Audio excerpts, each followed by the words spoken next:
Voici des exemples de démonstration d'isométrie des triangles.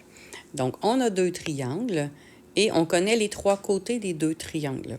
Donc, comme je connais les trois côtés, je peux déterminer qu'ils sont isométriques si les paires de côtés sont tous identiques, donc par CCC. Alors, si je regarde les deux petits côtés mesurent tous les deux 4, les deux moyens côtés mesurent 5 et les deux grands côtés mesurent 6. Alors, je peux démontrer que les deux triangles, donc le triangle ABC et le triangle DEF, sont isométriques par CCC. Pour faire ma démonstration, je vais l'organiser comme suit, c'est-à-dire que la première colonne, ça va être mes affirmations qui vont être dans la première colonne et je vais prouver ces affirmations-là. Donc, je vais mettre des justifications dans la deuxième colonne. Et les trois premières lignes vont être pour prouver mes trois côtés isométriques. Et la dernière va être pour faire une conclusion. Donc, démontrer que le triangle ABC est isométrique au triangle DEF. Et je vais le démontrer par CCC. Alors, je vais commencer avec les petits côtés. Donc, la mesure de AC va être égale à la mesure de DF. Donc, d'abord dans la partie affirmation. Donc, le côté AC est isométrique au côté DF. Donc, le symbole isométrique 1 égale avec une petite vague sur le dessus. Je vais prouver cette affirmation-là, c'est-à-dire en mettant la mesure. Donc, la mesure de AC est égale à la mesure de DF, qui est égale à 4 cm. Le deuxième côté, donc le côté AB est congru au côté DE et ils mesurent tous les deux 5 cm. Donc, je vais remplir ma deuxième ligne avec le deuxième. Je termine ma démonstration en démontrant que les deux derniers côtés sont aussi identiques, donc ils ont la même mesure. Alors, le côté BC est congru isométrique au côté EF et tous les deux mesurent 6 cm pour ma justification. Donc, je termine en inscrivant le côté BC est isométrique au côté F et en inscrivant les mesures. Donc, la mesure de BC est égale à la mesure de EF qui est égale à 6 cm. J'ai ainsi démontré que les deux triangles sont isométriques par CCC. Voici un autre exemple, mais avec la condition ACA. Donc, par exemple, ici, j'ai un angle de 125 degrés et un angle de 30 degrés. Et entre les deux, j'ai un côté de 3. C'est la même chose ici, un angle de 30 degrés et un angle de 125 degrés et un côté de 3 entre les deux. Je ne peux pas utiliser le dernier triangle, donc il n'est pas isométrique aux deux premiers, parce que le 3 cm ici n'est pas entre les deux angles. Les deux angles connus sont ici. Alors, il faudrait que mon 3 soit situé sur DE pour qu'il soit isométrique aux deux autres.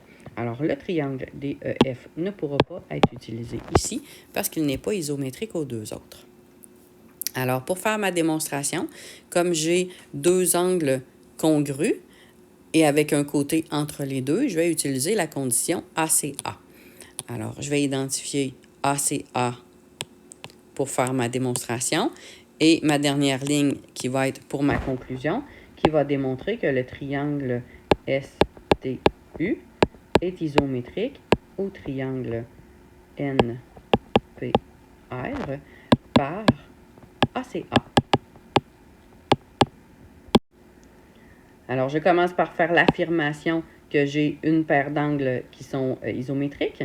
Alors, l'angle UTS ou l'angle T est isométrique à l'angle P et les deux mesurent 125 degrés pour ma justification. Je peux utiliser l'autre angle tout de suite, donc le 30 degrés, donc les deux angles de 30 degrés. Alors, l'angle S est isométrique à l'angle N et les deux mesurent 30 degrés.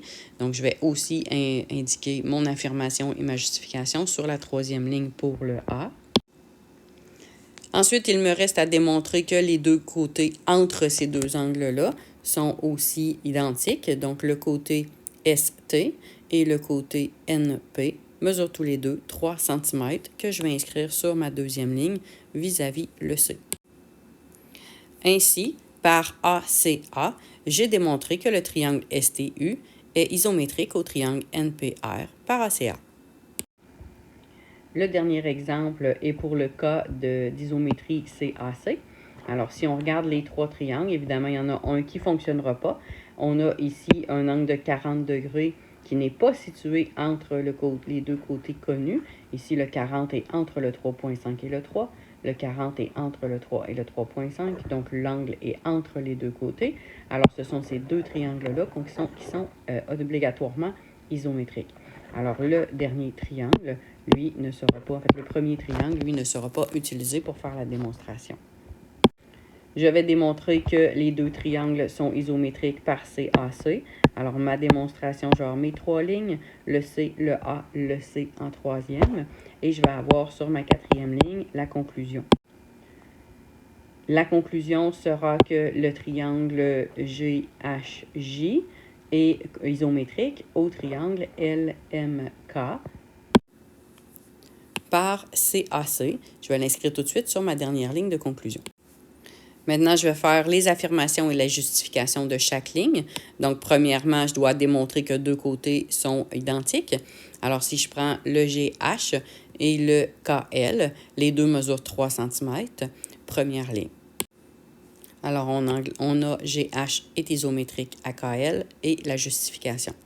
Pour l'angle, donc je dois démontrer que les deux angles sont identiques. Donc, l'angle H est isométrique à l'angle L et les deux mesurent 40 degrés.